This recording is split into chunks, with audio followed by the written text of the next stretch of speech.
definitely they do have some semiconductor imports because we unfortunately don't produce them in India.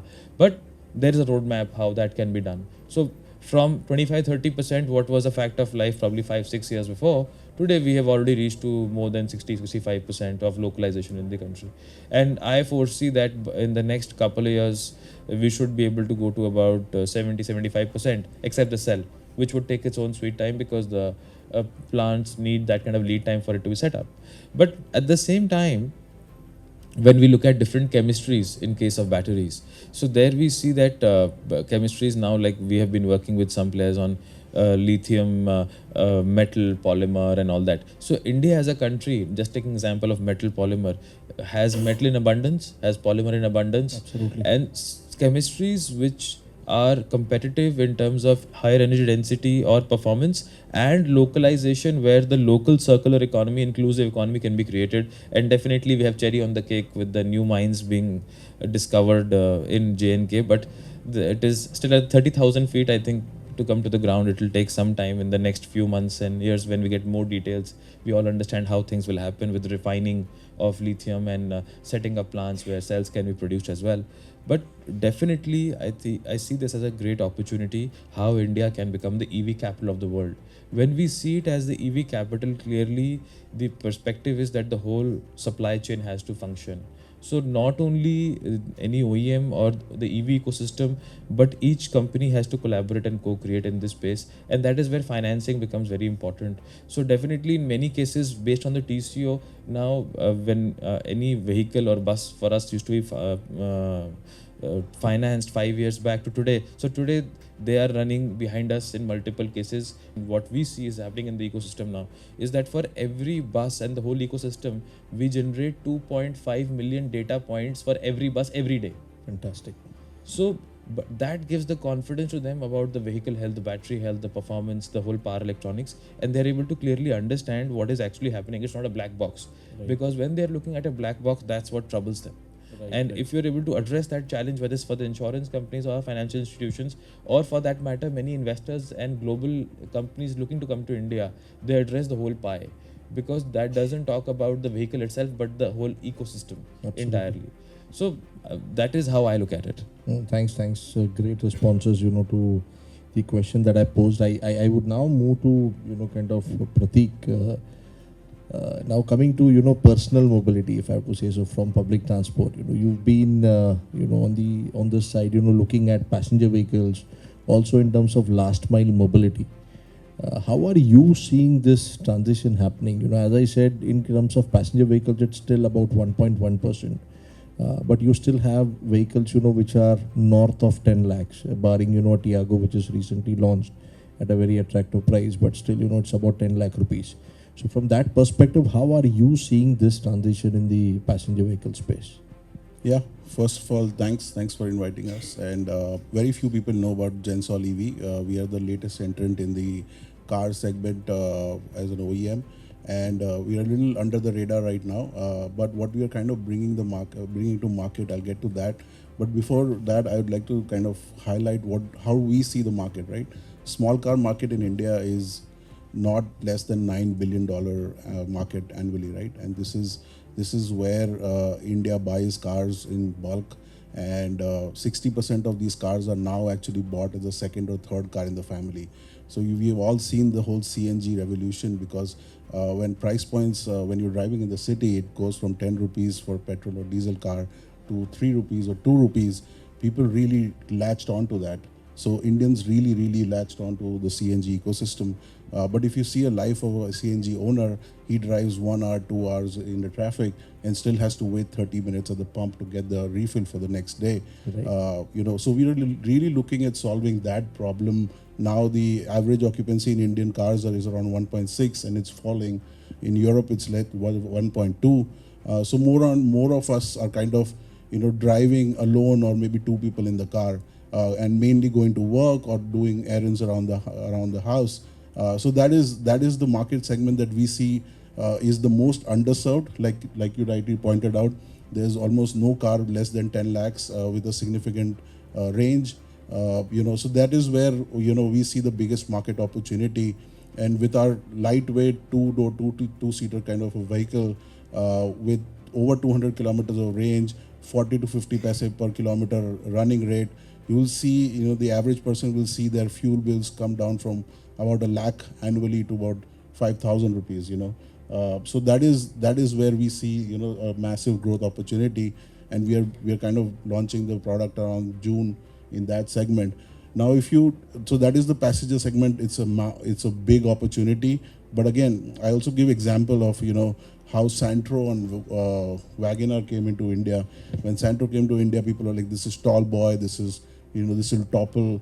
At one point, Shah Rukh Khan even did an ad where he was sliding the car to kind of ease the market. And when Wagoner came to India, we were like, who'll buy this box? And both those cars became the highest selling car. They still are. So we see that the adoption on the private segment will take time, but it is going to stay for a long time, and that's going to be the big horse for us.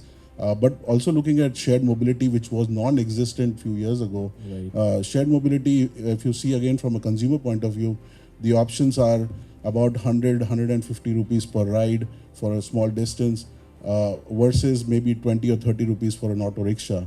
Now, if you bring the price point down to 60 rupees a ride, you're going to see quadruple amount of takers for that kind of a ride. So even that segment, again in that segment, 70 to 80% rides are single occupants, and ours is more like a very low bed height, very much like a Innova kind of side entry. So you have the entire access to the storage area. So these are the kind of innovations I think which will you kind of have to relook. This is sort of, I see this as a crisis, and you should never let the crisis kind of go to waste. So this is the opportunity for Indian OEMs to reinvent, rethink, how do we solve for the new Indian consumer. The new Indian consumer is completely different than how it was 10 years, 15 years ago. They are very much lifestyle oriented. More and more people want to drive electric, but again, there are no options on the market. So if you serve with the razor sharp focus, with the right technologies, like he mentioned, cars are no longer just black boxes. You can actually extract a lot of data points from that. So if you build up on that, you can actually build for the world. We were at London EV show a few months ago, and for the same platform, we saw a lot of pull from that market as well. So we no longer just see India as our primary market. We see that we want to manufacture here and actually export to European countries. So that is how we see the market, and market opportunities opening up for Indian OEMs. Thanks, Pratik. Thanks. Interesting responses, and interesting bit being done by your company, especially on the cargo side, I would say, identifying some pertinent challenges and trying to address the same. Coming to Anant, sorry to keep you and Arindam waiting for such a long time, but if you actually see what all of them have been talking about, in terms of having EVs on roads, one way in which we see your company playing a big role is, you've come up with a battery swapping concept, which is a newer concept. Probably you and Randheer have been one of the pioneers in driving this, in India, if I have to say so.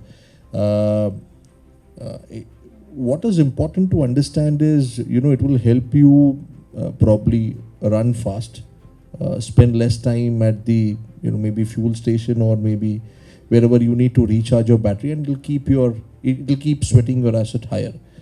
Do you see that battery swapping as a technology will get adopted quickly in the two-wheeler space also? Because in three-wheeler, I definitely feel, there is a significant opportunity, because running is high, sweating of asset is high. You have got organized players like the Amazon, Flipkarts, who would, kind of want to drive this revolution. But how do you see this, kind of shaping up, and, the role of other vehicle segments in the same? Thank you, Hemal. So, first of all, battery swapping hits at the 5 key pain points that electric vehicles have today. What are those? It's a high upfront cost, long charging hours, right? It's 6 to 7, 4 to 5, whatever you might want to see. Range anxiety, technological obsolescence, I'll come to that, and infrastructure, right? These are the 5 key issues that any EV buyer wants to look at when he wants to buy an EV. And battery swapping addresses each of them, and when you take out the battery from the equation of an EV, you're talking about cost going down 40 to 45%, right? Now, When you talk about range anxiety, battery swapping is unlimited. It's infinite range. We are trying to recreate the same experience that you go to a petrol station, refuel your vehicle and go out, right? Same way you go to a swap station, refuel your, swap the thing and go out. Within 2 minutes, you're out.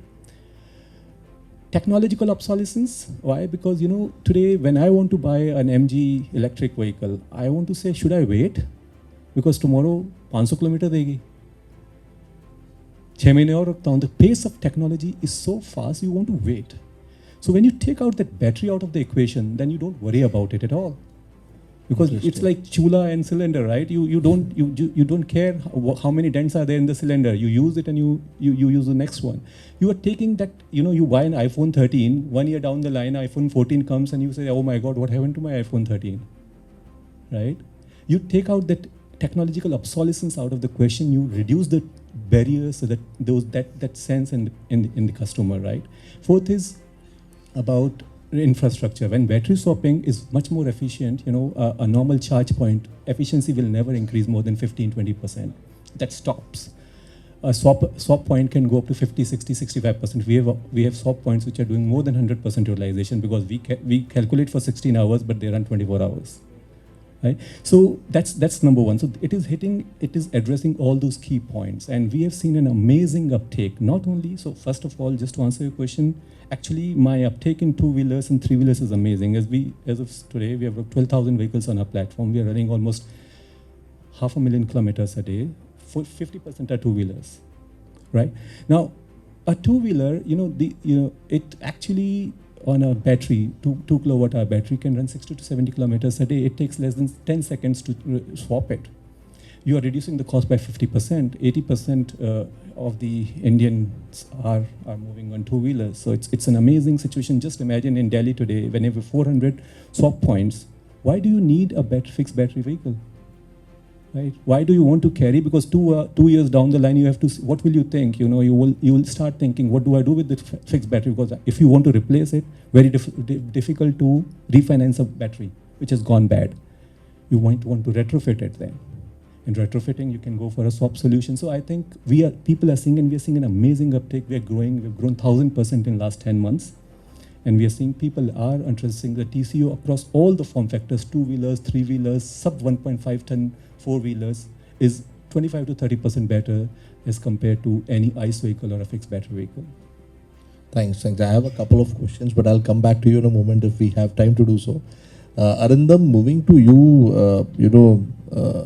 though you are the last one, but one of the most important cog in the wheel, if you have to drive an EV. You've been driving, skill development for the automotive industry over the last couple of years. With so many technologies coexisting together, we went from, say, petrol and diesel to CNG, then to EVs, now hydrogen, fuel cell, what and what not. And within that, again, various other combinations within EVs. In that regard, there is a lot of change that you would require in terms of the manpower that is being deployed, either on the assembly line or on the R&D side. So what is it that ASDC is doing, or the kind of steps that you are taking to ensure that, people are, if I have to say, or use the word future ready, and what are the kind of steps that you guys have taken over a period of time? Thanks, Hemal, and thank you for having me here today. Skilling today is at the centerpiece in most of the technology changes that are happening, because it's so very important to not only have a technology pipeline and then followed by an infrastructure development pipeline, parts pipeline, but a human resources pipeline is also very critical in terms of getting all of these changes, to happen on the ground.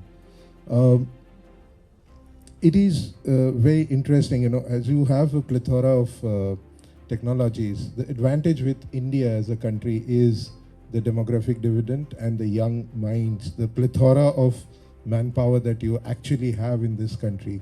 And therefore, one of the key challenges that we are trying to address is in terms of educating this segment in terms of the choices that they can make in this segment. Because when I was growing up, for instance, and I wanted to come into automotive industry, I was told that you have to study mechanical engineering. That's it, no other choice. Right. Okay. Then slowly electrical came and so on and so forth. But today I think there is a plethora of choices there as well in terms of the coursework that you do, the kind of choices that you make, in terms of which part of the value chain do you want to work. Do you want to work in the R&D engineering kind of a side, or you do want to work in the manufacturing side, or in the after-sales side, or in administration of fleet. The whole concept of cargo delivery and inside cities itself takes so much understanding of the vehicle technology as well. I mean, nobody else just getting a plain simple graduate to do this is not going to work, because there's a lot of optimization that needs to be done by understanding the technology. When do you want the vehicles to get charged? Do you do it around peak time? Do you don't want to do it around that time? So all of these areas are very specific areas that one needs to deal with. And that is one of the first challenges that we are trying to meet in terms of educating right from the school level and the college level, while kids are in the school and in the college. How can they understand this landscape better so that they make a more informed choice? Having said that, we've parallelly started working on all of these various different curriculums. So today we have curriculum not only around EV, but around battery swapping stations, around flex fuel engine systems, and shortly we'll be working on hydrogen once we get a little more understanding of where the stability of the technology is coming around it. Sure. But initiation of that process is very important. And one of the core areas, two core areas I would want to highlight where we are focusing much more in delivering training on ground are around the high voltage safety. Because today's vehicle safety that we understand traditionally is around the mechanical safety part of it, essentially, driving safety, so on. But there is a high voltage safety issue that is there. And people, every person that they are using, including buses, when buses are there in the depots, each and every person in the depot needs to understand the safety issues very well. Right. So that's one of the large programs that we are working with the state transport unions, wherever there are adoption of electric vehicles, across the entire, manpower in their organization. How do we make stand about the high voltage safety elements of it?